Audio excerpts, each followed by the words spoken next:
አሁን እግዚአብሔር የኛ ጸጉር አቆራረጥ አሳስቦት አይደለም። በጣም ብዙ አይነት ሰው አለ። እኩል የቤተ ክርስቲያን ምኖች ነው ልጆች ነው። ቅዱሳን እየተመረጠ ይግቡ አልተባለም ወደ ቤተ ክርስቲያን። ሁለተኛ አንደኛ የሚባል ነገር የለም። አይላጩ አንድ ሁለተኛ ምን አይበሉ አያስረዝሙ ምን ያድርጉት ይከርከሙ። ቤተ ክርስቲያን በብሉይ ኪዳን ብቻ ካልን የሷ ምሳሌ የሆኑ በጣም ብዙ አሉ። የራሱን የቻለ ሰፊ ትምህርት ነው። የቤተ ክርስቲያን ጠባያት ደግሞ አትሪቢዩትስ ኦፍ ዘ ቸርች ካራክተሪስቲክስ ኦፍ ዘ ቸርች ተብሎ ደግሞ ለየብቻ የቤተ ክርስቲያን ጠባይ በእያንዳንዱ ትምህርት ሊሰጥ ይችላል። እኔ ለዚህ ላለነው ዘመን እንደው አንድ ሁለት ቁም ነገሮች ልንገራችሁ። የመጀመሪያው ቤተ ክርስቲያን የብዙሃን እናት ናት። እስኪ በሉ የምን እናት? የብዙዎች እናት ናት ቤተ ክርስቲያን። እመብዙሃን ትባላለች። እመቤታችንን ነው አይደል የለመነው ማርያም እመብዙሃን። እመቤታችንና ቤተ ክርስቲያን በጣም ይመሳሰላሉ። በብዙ ነገር ነው ጎን ለጎን ናቸው። ቤተ ክርስቲያን እመቤታችንን መምሰል ለምትሞክረው በነገራችን አርአያው አድርጋ ነው የምትቆጥራት። እመቤታችን በድንግልና ነው የወለደችው። ያለ ወንድ ዘር በመንፈስ ቅዱስ ነው የወለደችው። ቤተክርስቲያንም እኛ ሁላችንን የወለደችን በምንድን ነው? በመንፈስ ቅዱስ ከውሃና ከመንፈስ ነው የወለደችን። እመቤታችን እናትም ድንግልም ናት። ቤተክርስቲያንም እናትም ድንግልም ትባላለች። ምክንያቱም እኛም በመውለዷ ክብሯ ድንግልናዋ ምን አይፈርስም። ማይተመ ድንግልናዋ ሳይፈታ ብዙ ልጆች የምትወልድ ነች ቤተክርስቲያን። ልብ አድርጉ።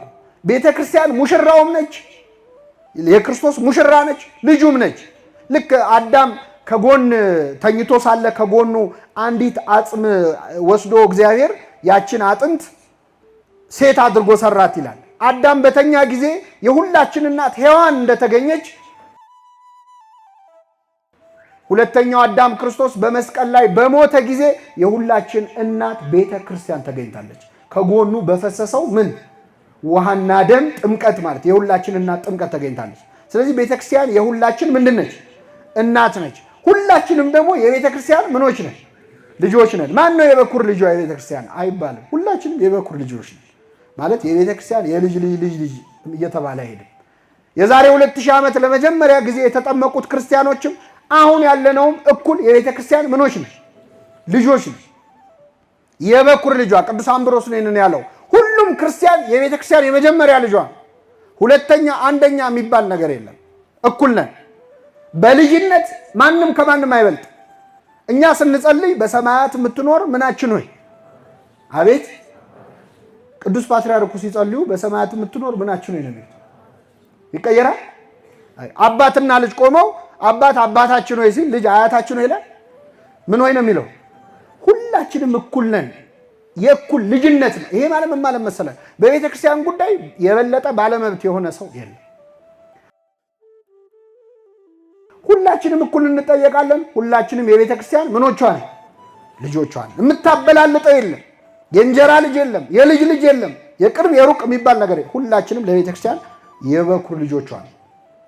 ቤተ ክርስቲያን የብዙሃን እናት ናት።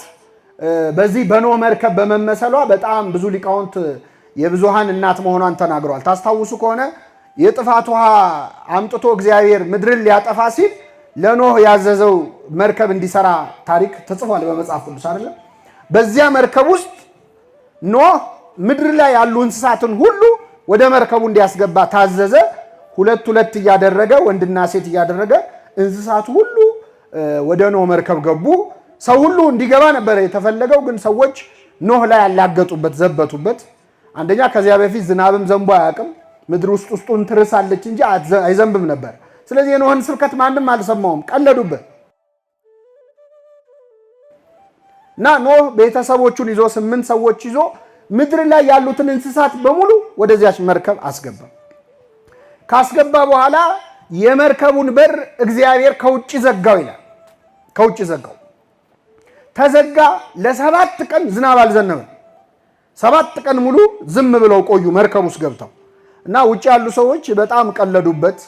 ያው ምንም አልተፈጠረም። መርከብ ዘግቶ ከገባ ስንት ቀን ሆነው? 7 ቀን ሆነው። እግዚአብሔር ግን ምን እያለ ነበረ? 7 እስመ ውልቆ ሳበብ በኀበ ዕብራውያን ፍጹም ውእቱ። 7 ቁጥር ፍጹም ቁጥር ነው። ስለዚህ ፍጹም ታግሻቸዋለሁ እያለ ነው እግዚአብሔር። ግን አላመኑም። መጨረሻ በ7ኛው ቀን ከሰማይ ዝናብ ከምድር ፍል ውሃ የፈላ ውሃ ወጣ። ምድር ጠፋች። እነዚያ 8 ሰዎችና በዚያ መርከብ ውስጥ የነበሩ እንስሳት ከጥፋት ውሃ ዳኑ ይላል ታሪክ። ይህች መርከብ ብዙ ምሳሌ ያላት፣ አንዷ ግን ቤተክርስቲያን ነች። የኖህ መርከብ የምትባለው ቅድስት ቤተክርስቲያን ነች። በኖህ መርከብ ውስጥ በጣም ብዙ አይነት እንስሳት ነበሩ። በቤተክርስቲያን ውስጥ በጣም ብዙ አይነት ሰው አለ።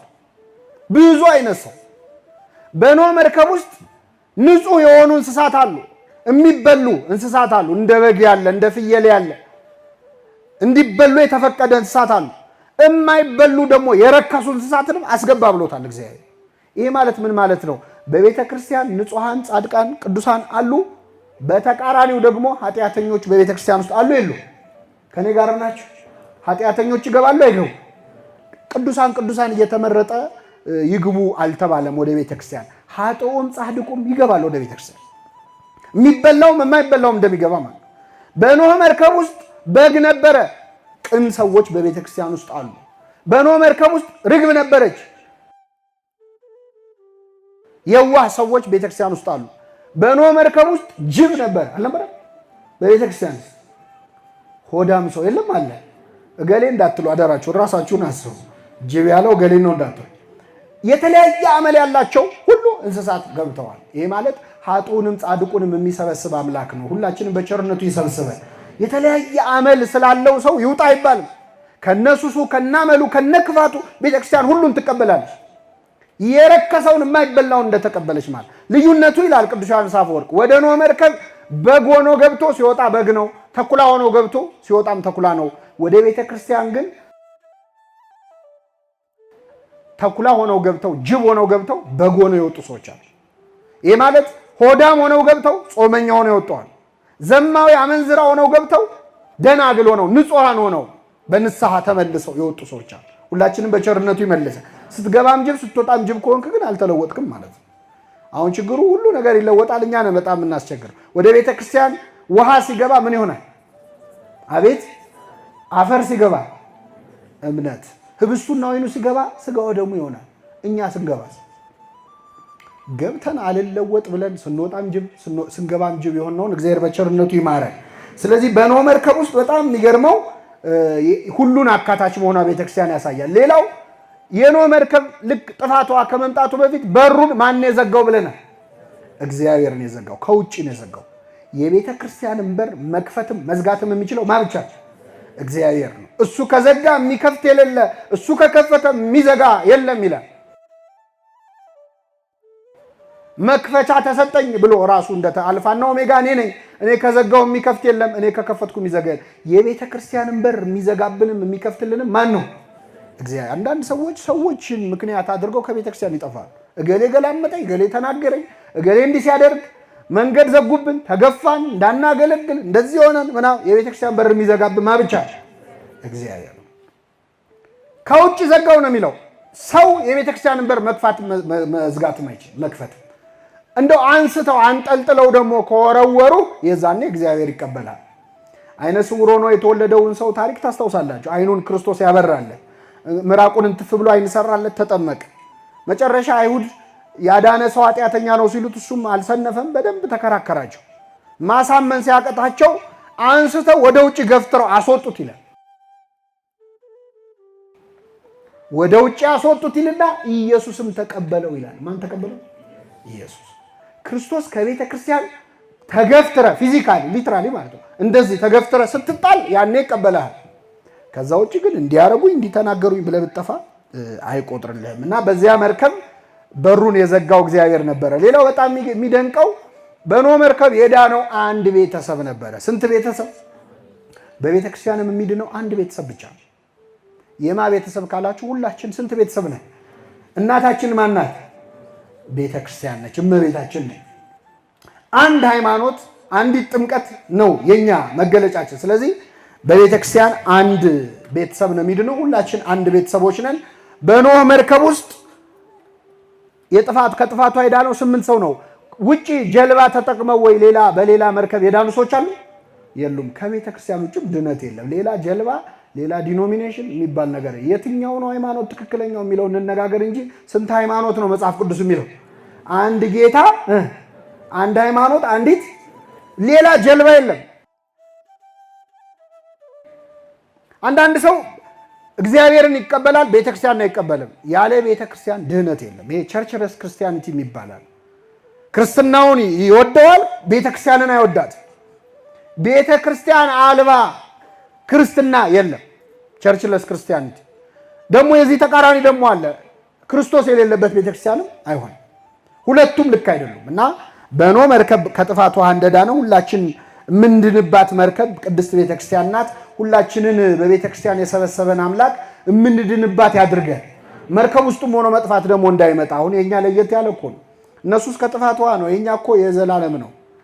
ከወጡ በኋላ አዲስ ምድር ይመጣል ብለው ነው። እኛ የምንጠብቀው ግን መንግስተ ሰማያትን ነው። ይሄኛውን ካጣ ነው፣ መመለሻ የለም እና በቤተክርስቲያን መሰብሰብን የመሰለ ነገር የለ። የቀለዱባቸው ሰዎች ነበሩ። ኖህ መርከብ ውስጥ ሰው ይዞ ሲገባ ሲስቁበት ነበረ። ቤተክርስቲያን በሚሄድ ሰው የሚስቁ ሰዎች አሉ። እንደ ኋላ ቀር የሚያየው ጨጌ እየተባልን አይደል በየኮሌጁ ያደግነው። ኋላ ቀር የተሳቀበት ሁሉ መጨረሻ ላይ ከጥፋት ውሃ መዳኛ መሆኗን የሚታይበት ቀን ሲመጣ ነው ሰው ሁሉ የሚያለቅሰው፣ እንደ ኖህ መርከብ ዕለተ ምጽአት ሲመጣ ማለት።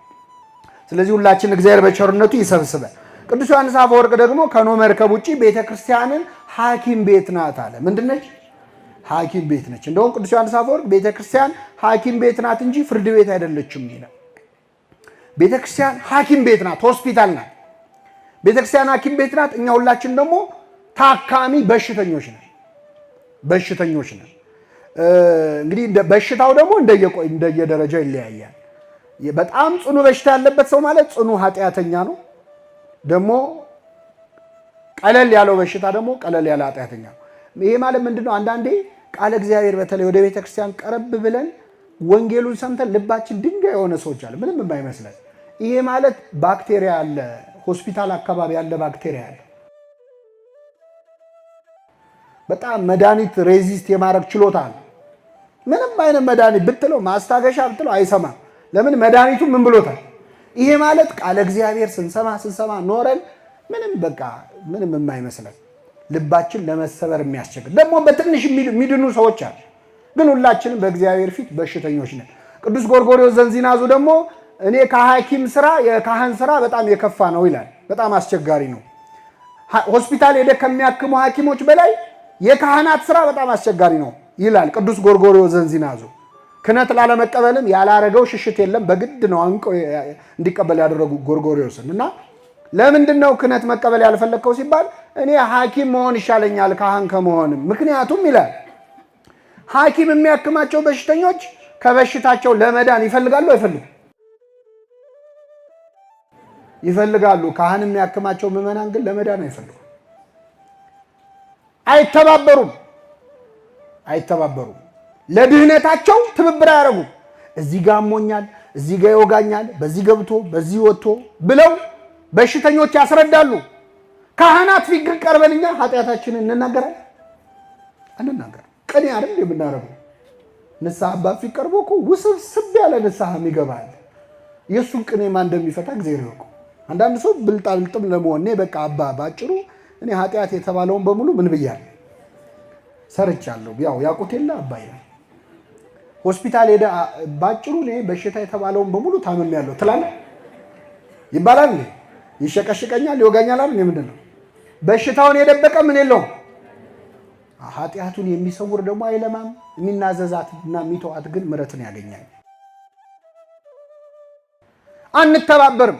ሌላው ቅዱስ ጎርጎርዮስ ይላል ሐኪም ፊት የሚቀርቡ በሽተኞች አንተ ጤነኛ ነህ እንዴ ብለው ከዶክተሩ ጋር አይጣሉ። አሁን ዶክተር ፊት ቀርቦ መጀመሪያ አንተ ጤና እስቲ ይረጋገጥ፣ አንተ ጤነኛ ነህ የሚል ሰው አለ? ካህናት ግን እንላለን መጀመሪያ እሳቸው ማን ናቸው?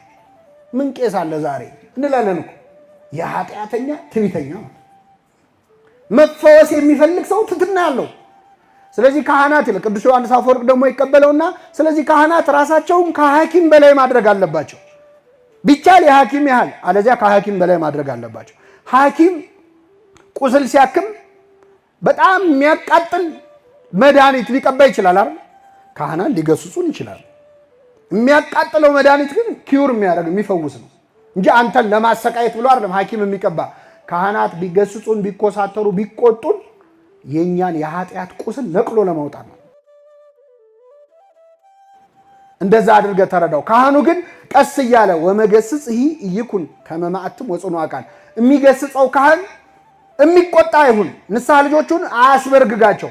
ባይሆን መድኃኒት የሚቀባ ሰው እፍ እያለ ቀስ ብሎ እያባበለ እንደሚቀባ ቀስ አድርጎ ይቀባቸው እና ይረዳቸው ደግሞ ይላል። በሌላ ስፍራ ቅዱስ ዮሐንስ አፈወርቅ የካህንን ስራ ሲናገር የሕክምና ስራው ሕዝቅኤል 44:10 ላይ ካህናት ጸጉራቸውን አይቆረጡ ይላል።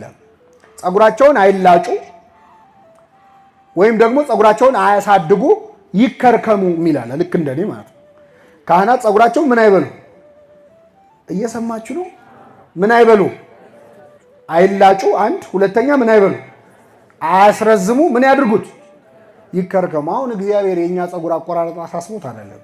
ቅዱስ ዮሐንስ አፈወርቅ ይህን ሲተረጉመው ይላል ጸጉር ከራስ ላይ አይደለም የሚበቅለው፣ የሰዎችን አስተሳሰብ ህሊና ነው የሚመለከተው።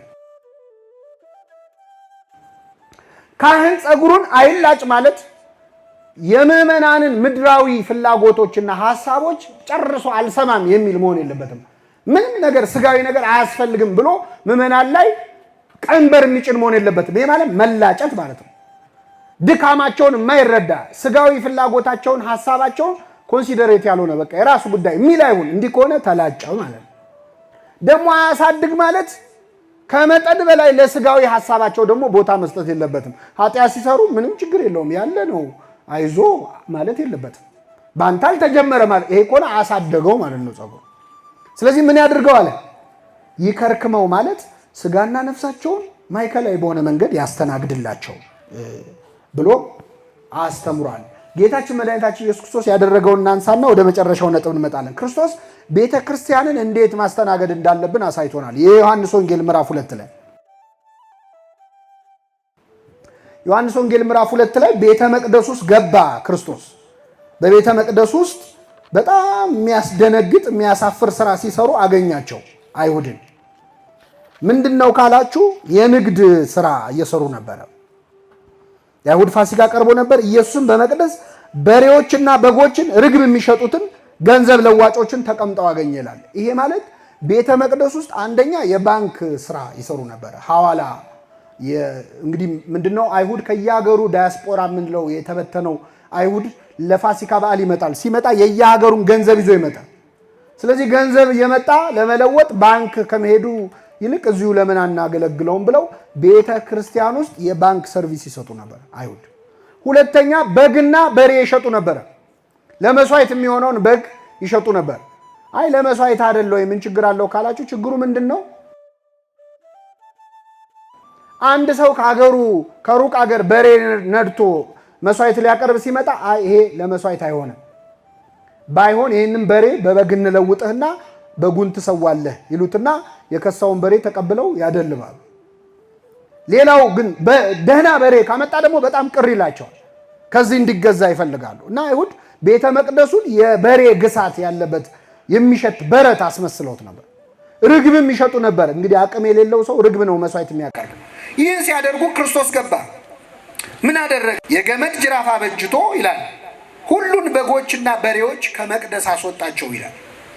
በጎቹና በሬዎችን ከመቅደስ ምን አላቸው?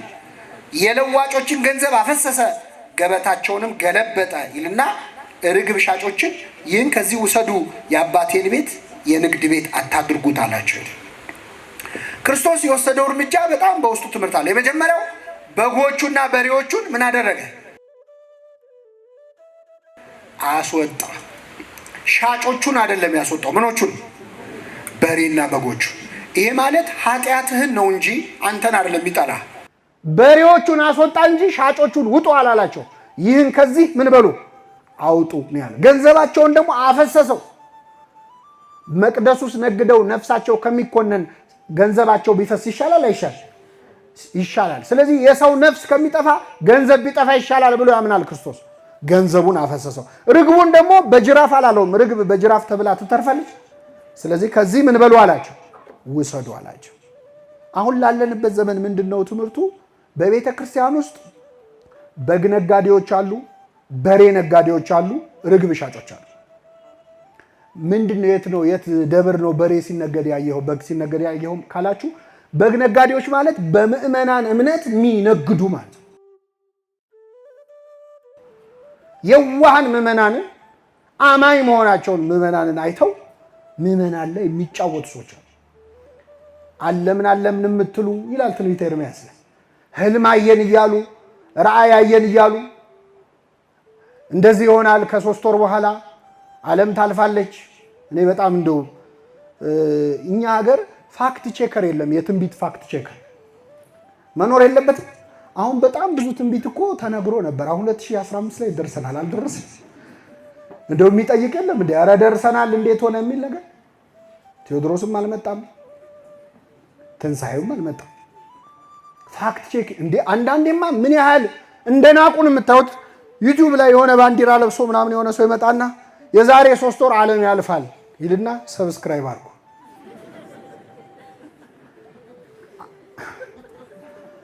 ዓለም ካለፈ ለምንድን ነው ሰብስክራይብ ምናምን ማለት? በዛኛው ዓለም ልናየው ነው እንዴ? ይሄ እኮ ንቀት እኮ ነው። ግን አሁን እኛ እየሳቅን ነው የምንሰማው። በእንደዚህ አይነት የሐሰት ትንቢቶች ምክንያት ስንት ህይወታቸው የተበላሸ ሰዎች አሉ። ስንት ሰዎች ሊወልዱ የቀረቡ ሰዎች ከዚህ በኋላ እንዴት ብዬ ነው የምወልደው በእንደዚህ አይነት ክፉ ዘመን ብለው የተጨነቁ ሰዎች አሉ። የሚያውኳችሁ ይቆረጡ ይላል ቅዱስ ጳውሎስ። የሚያውኩ ሰዎች አሉ። የሰው ህሊና ተማሪው ትምህርት የተዋለ በቃ ከዚህ በኋላ ዓለም የምታልፍ ከሆነ ብሎ ሌላ ትንሣኤ ሌላ ንጉሥ ጠብቀው ደግሞ ሌላ ታሪክ ውስጥ የገቡ ሰዎች አሉ። በግ የሚሸጡ ማለት እነዚህ ናቸው። በምዕመናን ንጹህ እምነት የሚቀልዱ ማለት። በሬ የሚሸጡ ደግሞ ማለት በሰባኪያን የሚነግዱ በቤተክርስቲያን መምህራንን የሚያሻሽጡ ማለት ነው። ምን አገናኘው ካላችሁ ራሱ ቅዱስ ጳውሎስ ነው ያገናኘው። የሚያበራየውን በሬ በሉ እስኪ አፉን አትሰረው። ቅዱስ ጳውሎስ ለቆሮንቶስ ምዕመናን ምን አለ? እኔ ሰባኪ ነኝ፣ መምህራችሁ ነኝ። እኔ ወንጌል እየሰበኩላችሁ እናንተ ለእኔ የሚያስፈልገውን የምበላውን፣ የምጠጣውን፣ የምለብሰውን ብታሟሉ ምንድን ነው ችግሩ? የሚያበራየውን በሬ አፉን ምን አትበለው አትሰረው ይሌለ ወይ ብሎ ተናገረ። በዚህ ታሪክ ላይ በበሬ የተመሰሉት እነማን ናቸው? መምህራን ናቸው። በሬ መሸጥ ማለት ደግሞ መምህራንን በመጠቀም መነገድ ማለት ነው። ሶስተኛ ርግብ የሚሸጡ ናቸው። ርግብ የሚሸጡ ደግሞ በርግብ አምሳል የወረደውን የመንፈስ ቅዱስን ጸጋ የሚሸጡ ሰዎች ናቸው። ጥምቀቱን በገንዘብ ንስሐውን በገንዘብ ክህነቱን በገንዘብ ከይሁዳ አይሻሉም እነዚህ ሰዎች። ይሁዳ ከሶስቱ አካል አንዱን ወልድን በገንዘብ ሸጠው፣ እነዚህ ሰዎች ደግሞ ከሶስቱ አካል አንዱን መንፈስ ቅዱስን ይሸጣሉ።